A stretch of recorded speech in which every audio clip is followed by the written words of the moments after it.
మనిషి బ్రతకడానికి గుండె ఎంత అవసరమో ఆ గుండె కొట్టుకోవడానికి ప్రేమ కూడా అంతే అవసరం అని నమ్మినవాడిని. దగ్గర లేని తనాన్ని గుర్తు చేసే విరహంలోనే నిజమైన ప్రేమ మొదలవుతుంది.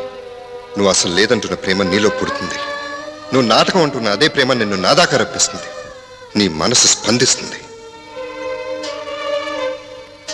ఇది నీ మీదో నా మీదో ఉన్న నమ్మకం కాదు, ప్రేమ మీద నాకున్న నమ్మకం. బాయ్.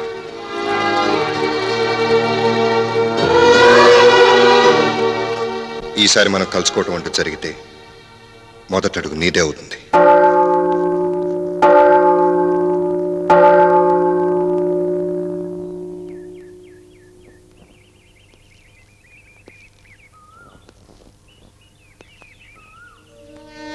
వెళ్ళిపోరా. నా రాత్రులు నేను బంధాల కోసం నిన్ను నా ఇంట్లో బంధించడం ధర్మం కాదు. వెళ్ళిపో. వెళ్ళి హాయిగా ఒక తోడు వెతుక్కో.